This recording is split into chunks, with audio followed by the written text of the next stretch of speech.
It's my pleasure to get to introduce our guest speaker this morning. She's the author of the E-Word, Ego, Enlightenment, and Order, and Other Essentials, and Unearthing Venus. Wow. 2 different books, yes. That's one and the other.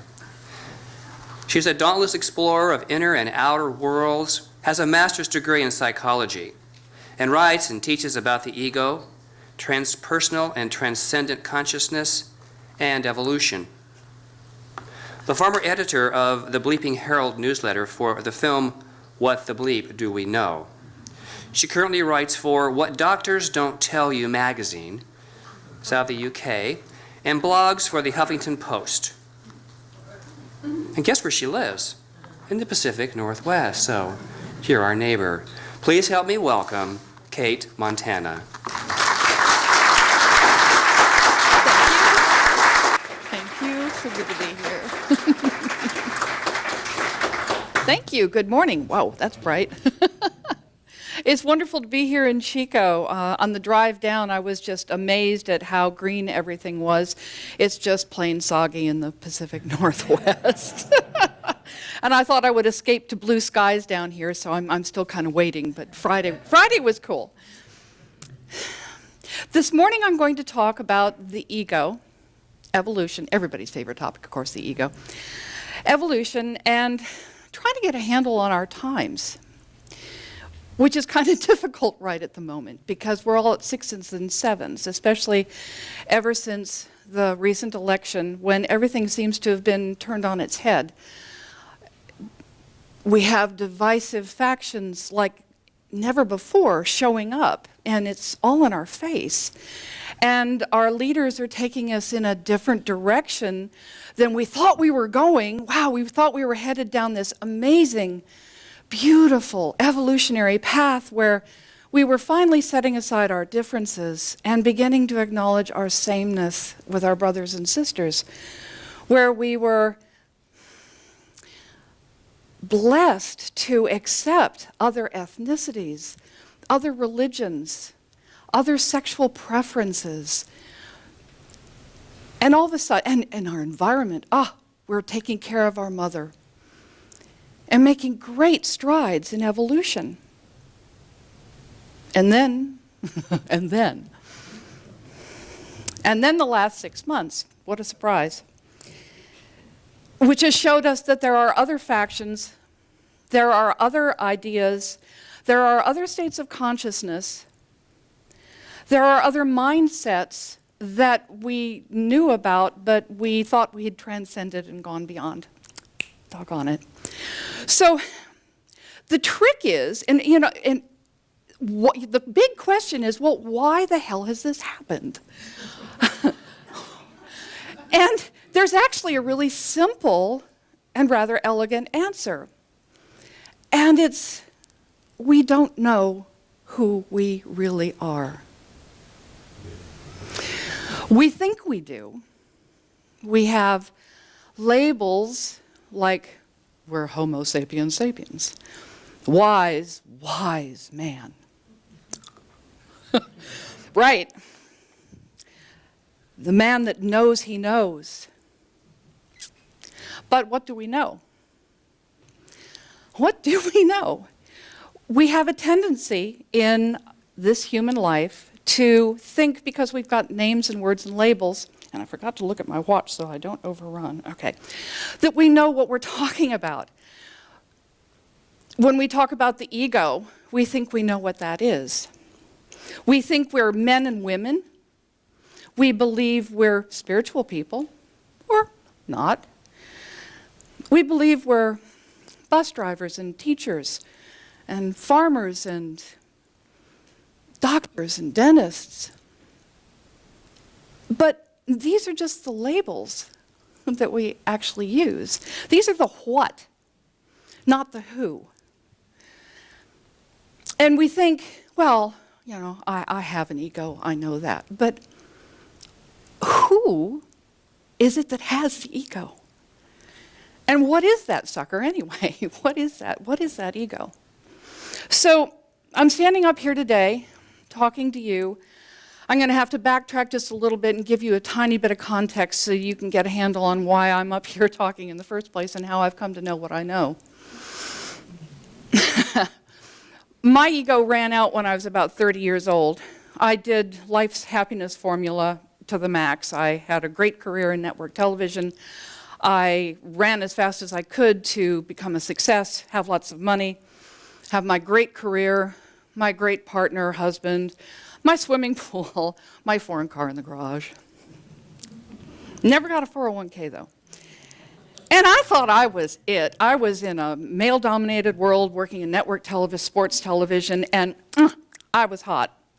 And then at about age 30, after a divorce and a whole bunch of other stuff happened, it was like, wow, I hit the wall. Like I'm sure many people in this room, many of you have hit the wall at some point and went, my God, none of that worked. I was taught that that was what was supposed to make me happy, but it didn't. So now what?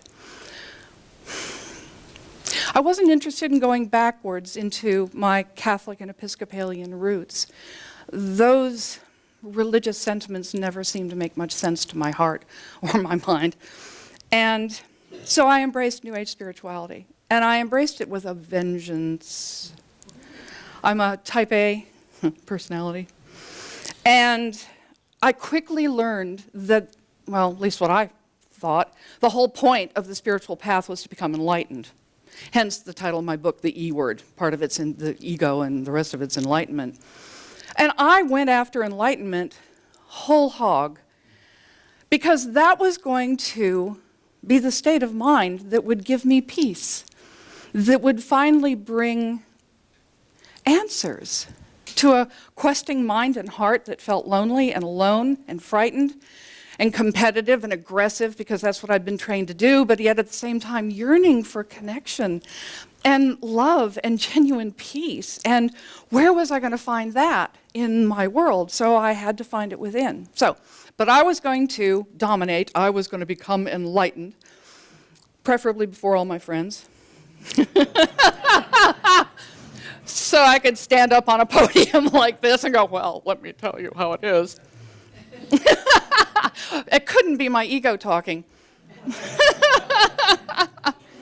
So I spent, well, here's how I went about it. I left my career in television and I found a one-room cabin with no indoor plumbing up in the mountains of North Georgia on 100 acres in the middle of nowhere.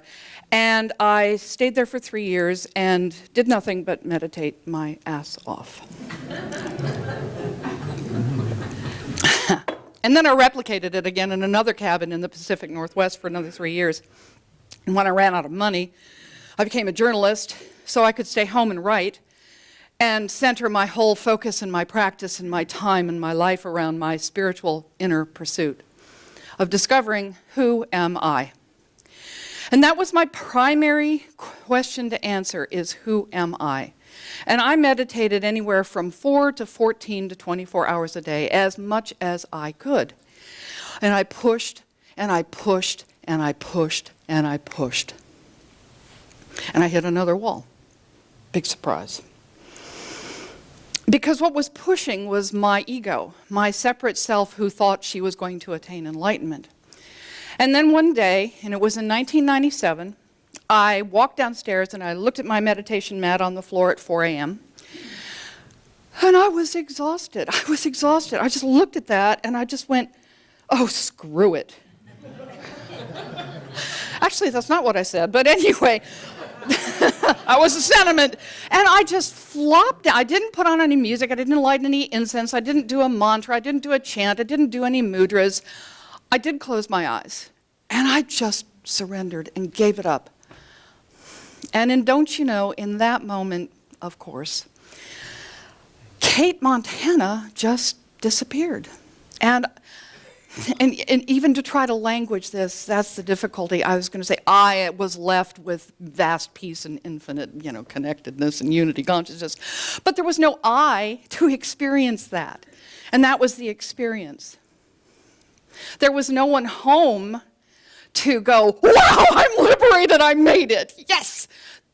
That was the whole point. Bliss arrived without me. that whole sense of separate self was gone. And I didn't do it. Because trying to do it, trying to attain that peace and vault into non-duality, that unity consciousness that we're all so mindful of here, especially, the moment I try to have that happen, make it happen, embrace that, attain that, all I do is manage to concretize the I, striving to attain that, which continues the separation. So, make a long story short, when I came back from that timeless time, and I came back, and Cate Montana was again on the throne, and what a joke! What a joke! Because in that moment, I realized that not only was Cate Montana ultimately just words in my head, just an illusion, that I could never attain enlightenment because enlightenment was the absence of me altogether. And I laughed, and I laughed. And at the same time, I was really pissed. Because Cate was back. She wanted to be enlightened. So that was the conundrum that I wrestled with for the next 17 years. And I never talked about it, really. I just wrestled. I spent the next year, of course, trying to re-attain that place, and that wasn't happening. But so finally, when I just gave up and started to give up on a regular basis and stopped trying to do anything. That was when morning after morning I would go away, and then peace and unity were again in the forefront of this brain. So the question then became, how do I reconcile this? I'm stuck in my humanity because I would open my eyes, get off my meditation mat, and then of course I was dealing with my partner and money issues and my business and all the regular human concerns.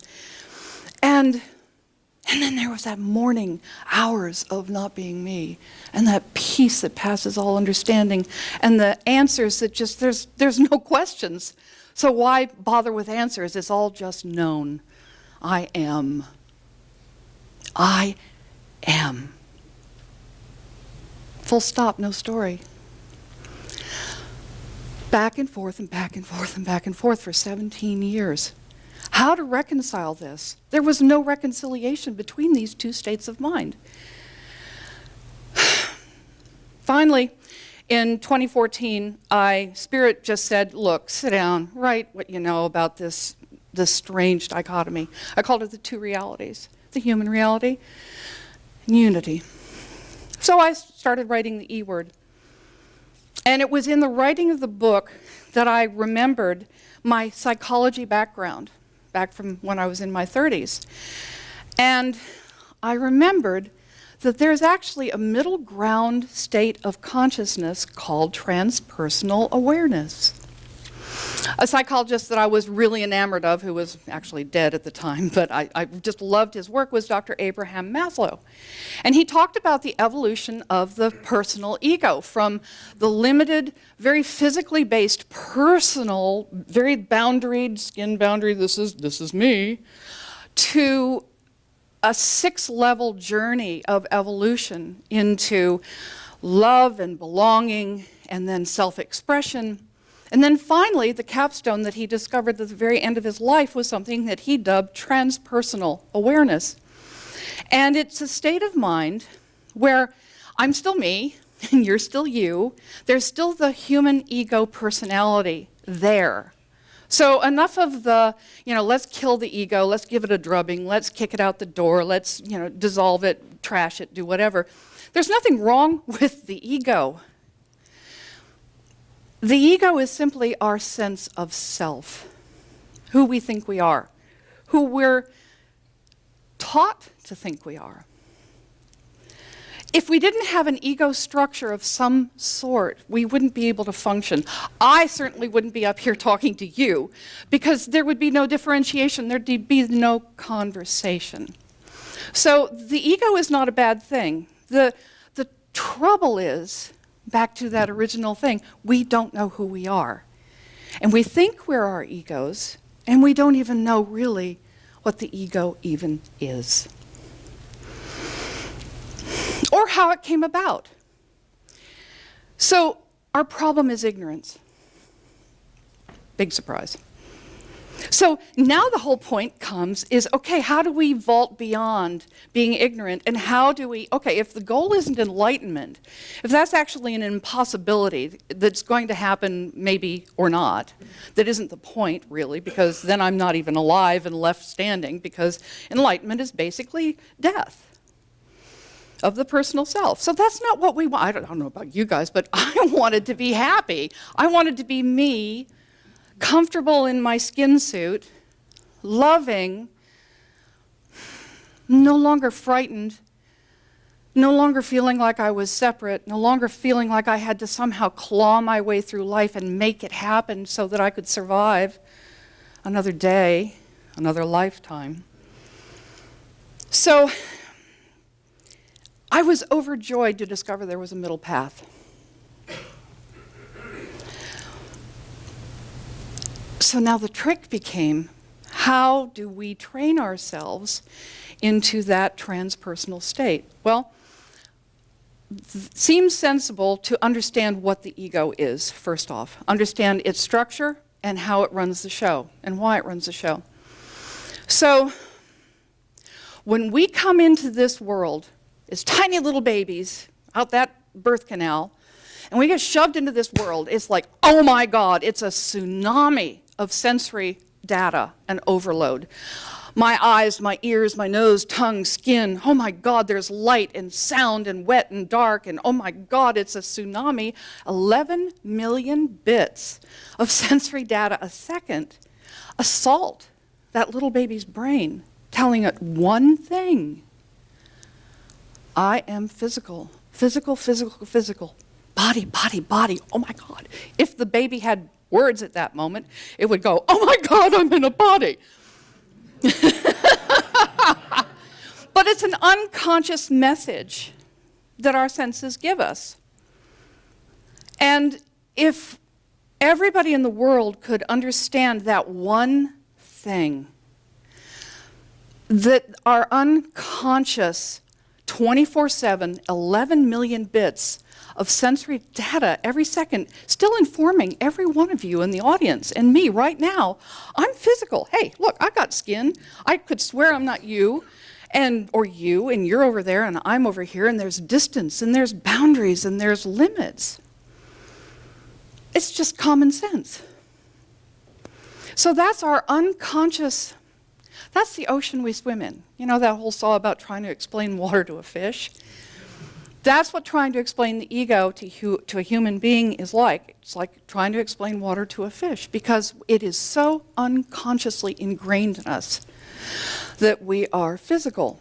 And the second big message that physicality gives us is, wait for it, I am separate.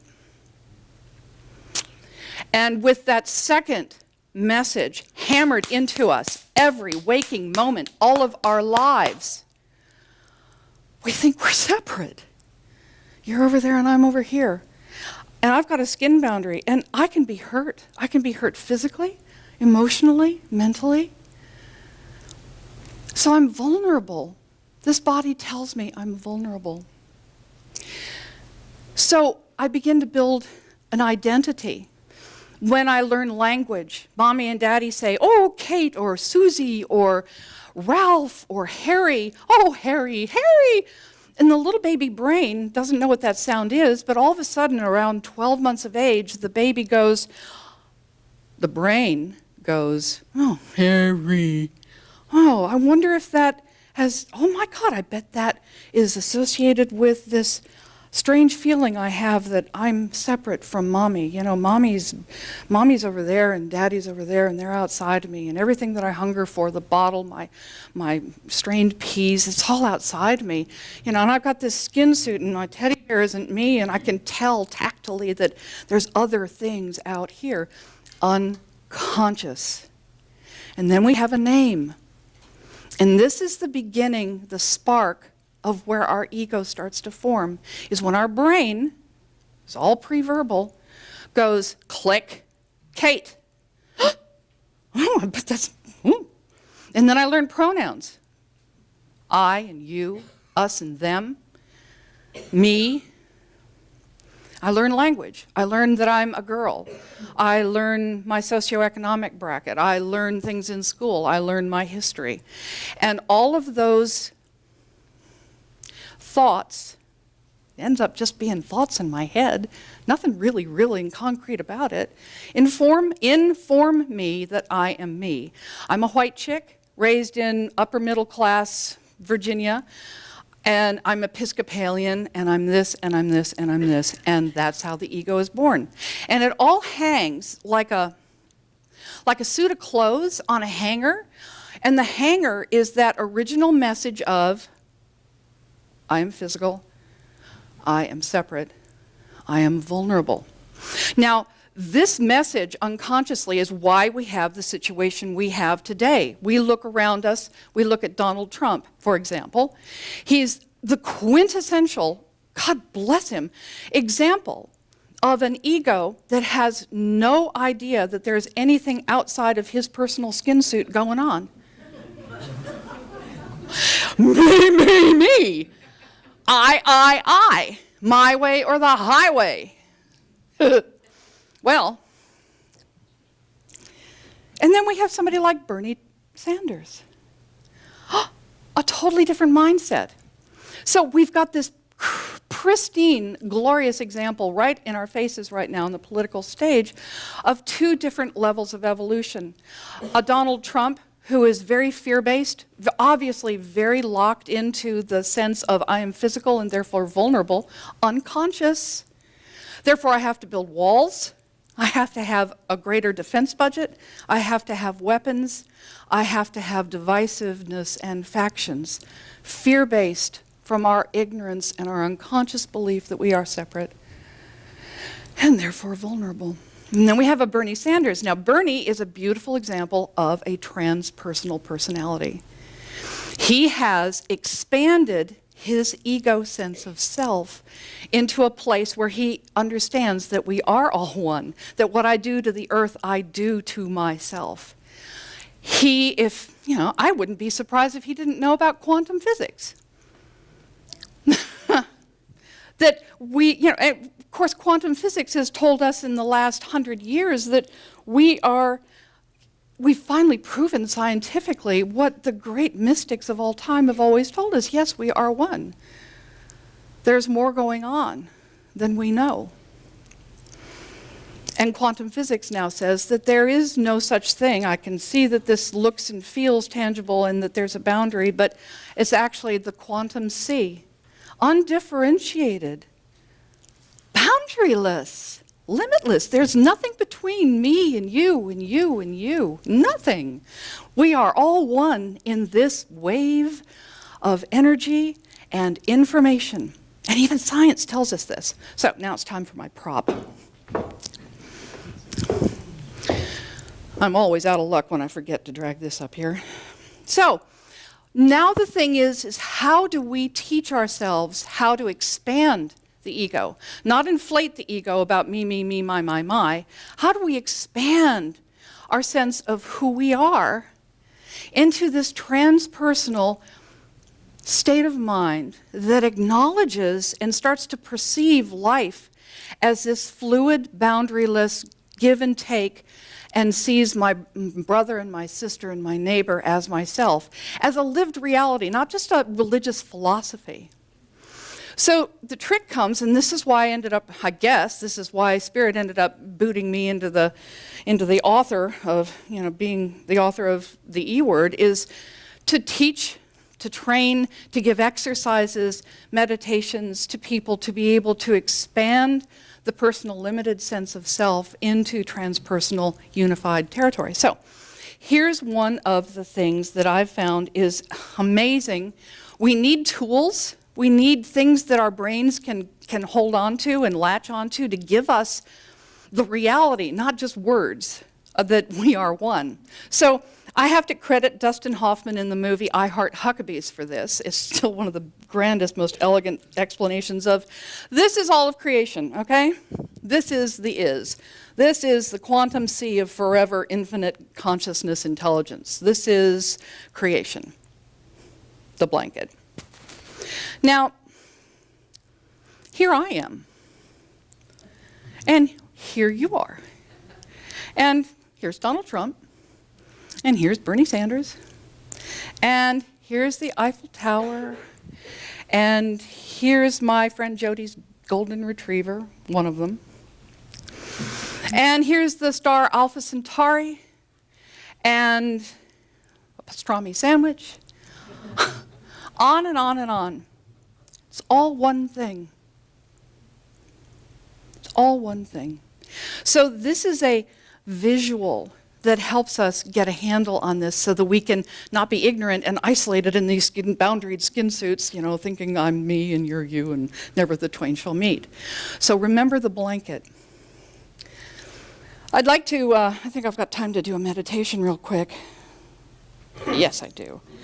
That is very helpful in gathering blanket consciousness to you. So if you'd close your eyes for a second and just get comfortable, put your feet on the floor. And just take a couple of breaths and just relax. You know the drill.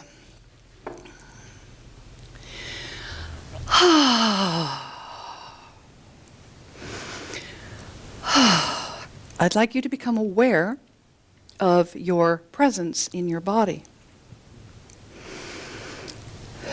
Notice your breath. Notice how the air feels against your skin, how your clothes feel on your body. Notice your back against the chair and how it feels, your thighs and buttocks against the chair, your presence in this room. Just notice and breathe. Watch your breath for a moment. Now I want you to sense your neighbor. Feel, if you can, that other boundaried skin suit sitting next to you. Feel their energetic presence. And just be with it.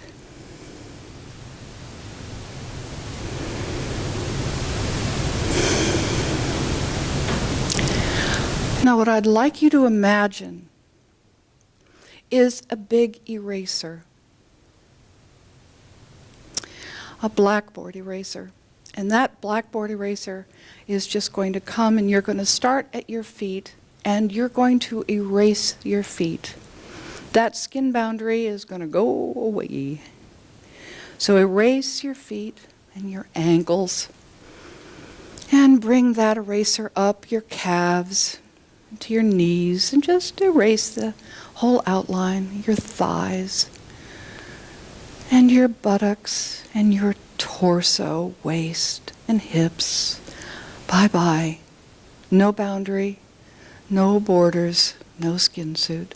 Up to your chest.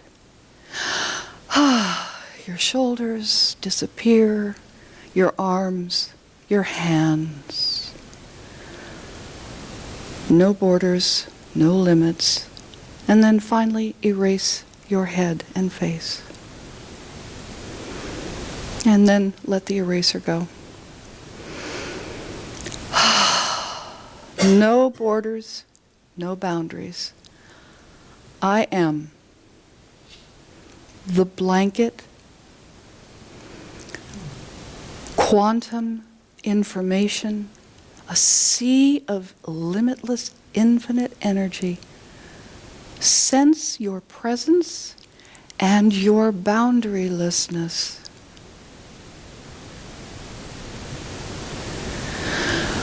Sense the presence of your neighbor. Boundaryless and yet united. Everyone in this room, reach out. Sense their presence, those little peaks in the blanket that is also you. The boundaryless I am. And reach out and embrace the town, the whole state, the whole world, the blanket, all one, just showing up, appearances, energy.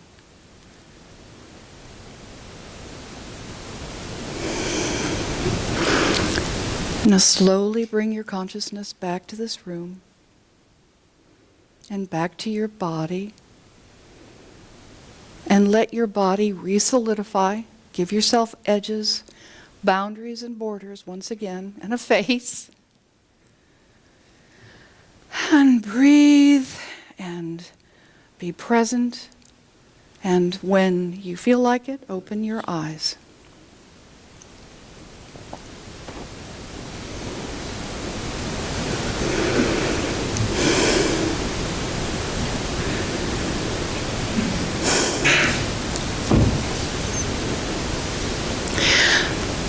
That's a very simple exercise you can do, the blanket exercise.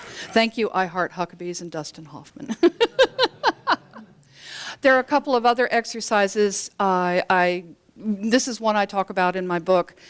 I call it High Me, because it's all about tools. This is all about having the experience. Enough with philosophy talking, well, I'm a spiritual person and I am unified. Well, yeah, really?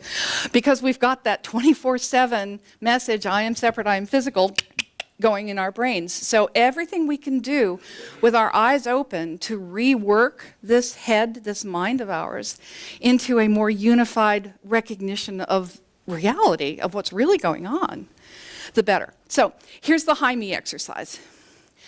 When I'm out walking during the day, or if I'm in the grocery store, or it doesn't matter what I'm doing, I'll see a beautiful flower or a rhododendron or a tree, or there's lots of eagles in the Pacific Northwest, and I'll just go, oh my God, you're so beautiful. You're so beautiful. Oh, I am so beautiful. So I go, hi me, whether it's a tree or a plant, a dog, I recognize their individual existence. Hello, you're beautiful. And then I remind myself, oh my God, I am so beautiful. I am that being, that tree, that eagle, that dog. We are one. And when I meet another human being, you know, that would be kind of strange if I did that, but out loud at least. But when they leave and they're walking away, and I'm no longer trying to remember their name, I just acknowledge, oh my, wow, bye me. It's so amazing to see you, me, in another form. So that's the High Me exercise. So those are just little things we can do to remind ourselves of who we really are and our connectedness. And that's what's going to vault us out of our current situation and our ignorance, which is driving our current situation in our society and our world globally right now. It's time to start seeing the truth of who we are and doing it scientifically, doing it psychologically, doing it consciously in ways and moving into a bona fide state of consciousness, not this pie-in-the-sky enlightenment thing that might happen someday that I can't attain anyway, but what I can attain is being a radiant, vibrant, amazing, connected, hooked up, lively, excited, happy, no longer so fearful being, because I know I really am one, and I'm beginning to train my mind to see it and embrace it for real. And that's the journey that I wanted to share with you today. And I so thank you for having me be here so that I could share it. So, thank you.